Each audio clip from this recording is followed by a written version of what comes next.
আজি আমি টিহু সমষ্টিৰ পৰা ভাৰতীয় জনতা পাৰ্টিৰ প্ৰাৰ্থী হিচাপে আজি মনোনয়ন আমি দাখিল কৰিলোঁ আৰু আমি সকলোৰে আশীৰ্বাদ বিচাৰিছোঁ, ৰাইজৰ সহযোগিতা বিচাৰিছোঁ, ৰাইজৰ আশীৰ্বাদ বিচাৰিছোঁ আৰু আমাৰ বিগত 5টা বছৰত বা 10টা বছৰত আমাৰ বিজেপি চৰকাৰ অহাৰ পিছত আৰু যোৱা 5টা বছৰত বিশেষকৈ আজি উন্নয়নৰ ক্ষেত্ৰত যিখিনি ব্যৱস্থা আজি আমাৰ মাননীয় মুখ্যমন্ত্ৰী ডাঙৰীয়াই লৈছে, গতিকে এই উন্নয়নৰ এই ব্যৱস্থাত সকলো ৰাইজ সন্তুষ্ট হৈছে আৰু উন্নয়নৰ স্বাৰ্থত এইবাৰ বিজেপিৰ সপক্ষে সমগ্ৰ অসমৰ ৰাইজে ভোটদান কৰিব।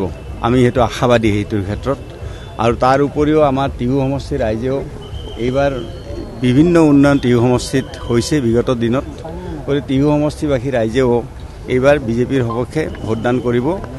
আমি সেইটো আশাবাদী আৰু ৰাইজলৈকে আমি সেইটো আহ্বানো জনাইছোঁ, অনুৰোধ জনাইছোঁ ৰাইজলৈকে আৰু আমি সকলোৰে সহযোগিতা বিচাৰিছোঁ। নতুন যিখিনি সমষ্টি সংযোজন হৈছে, হয়, সেই সম্পৰ্কত আপুনি কি ক'ব? নতুন যিখিনি সংযোজন হৈছে, আমাৰ বৰক্ষেত্ৰী সমষ্টিৰ পৰা কিছু অংশ আমাৰ আহিছে ইয়াতে, আমাৰ পাটাচাৰকুছিৰ পৰা কিছু অংশ ইয়াত আহিছে আৰু তাৰ উপৰিও বৰমা সমষ্টিৰ পৰা আমাৰ কিছু আহিছে ইয়াতে। গতিকে সেই ভোটাৰসমূহেও আমাৰ বিগত দিনৰ আমাৰ যিখিনি উন্নয়ন আমাৰ চৰকাৰৰ, এই উন্নয়নত তেওঁলোকো সন্তুষ্ট আৰু আমি নতুনকৈ অহা যিখিনি আমাৰ এৰিয়া বা যিখিনি ঠাই আমাৰ টিহু সমষ্টিলৈকে আহিলে, গতিকে তাতো বহুত ভাল হ'ব আৰু ৰাইজৰ উৎসাহ বহুত পৰিমাণে আছে। মই ৰাইজৰ মাজলৈকে গৈছোঁ, দেখিছোঁ ৰাইজক আৰু ৰাইজৰ বহুত উৎসাহ আছে আৰু ৰাইজে বিজেপিৰ সপক্ষে ভোটদান কৰিব।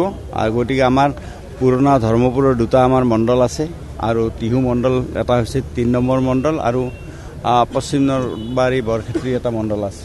এই 4টা মণ্ডলৰ সকলো ৰাইজৰ উৎসাহ যথেষ্ট পৰিমাণে দেখা গৈছে আৰু আমি ভাবোঁ যে সকলোৱে বিজেপিৰ সপক্ষে ভোটদান কৰিব আৰু আমি সকলোকে আহ্বান জনাইছোঁ যাতে বিজেপিৰ সপক্ষে ভোটদান কৰি অসমৰ উন্নয়নক আৰু বেছি ত্বৰান্বিত কৰিব পাৰে, তাৰ কাৰণে আমি সকলোকে আহ্বান জনাইছোঁ।